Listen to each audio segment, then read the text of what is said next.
if you've all ridden a street bike, most of you have probably rode a street bike or whatever. You've all seen MotoGP, you've all seen racing and all the rest of it. And the way they use a lot of speed in the corners, they hang on the inside and they hang off the bike.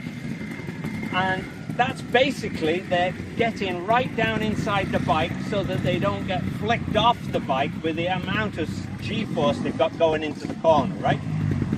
But basically, they're centered in line with the center of the bike and over the tires, right?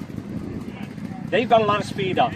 When we do trials and ride trials, you have no speed on, but you are still taking some serious corners, right? And because you want to turn into a serious tight corner on a motorcycle with no speed, everything that applied to them where they were hanging on the inside, hanging off, is completely out of whack. Your bike is now turned, and it's turned into the turn, the bike is doing it. You are on the outside of the bike now. You are trying to keep centered over the tires with no no G-force acting upon you. You are trying to keep centered and balanced when you have no speed whatsoever.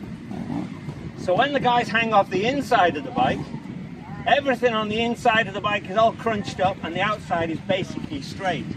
When you do the opposite, total opposite in trials, you lean the bike in to a turn, you've got a lot of lock on because you are turning.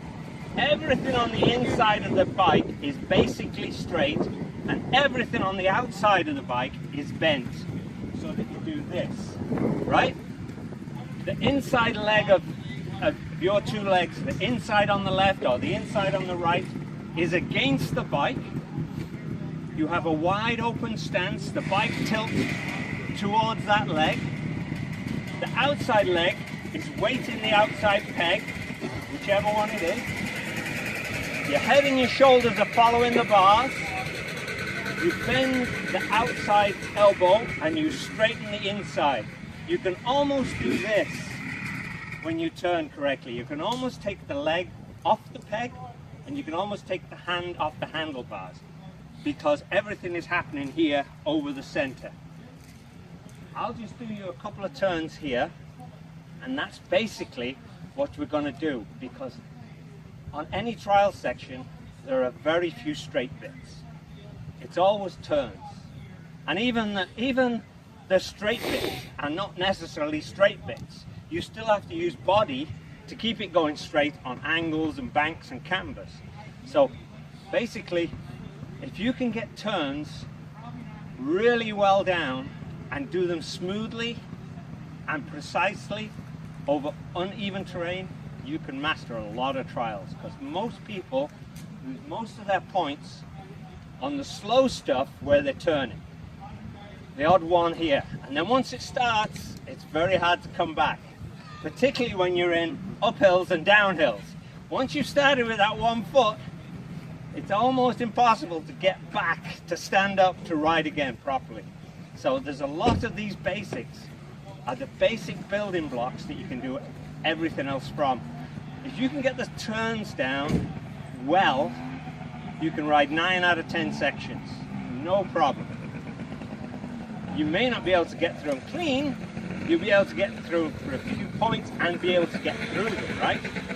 Because you'd be surprised how many people lose 5 points just because they can't make a couple of turns, right? More so than going over a step. They can probably stumble up the step, but they can't make turns and they end up the wheel the wrong side of a tree or into the tree or miss the turn completely and run over the tape, right? So I showed Jeff this morning. Jeff's my star pupil already. But I'm going to show you some basics and just watch and listen. I'll talk through it while I do it, right?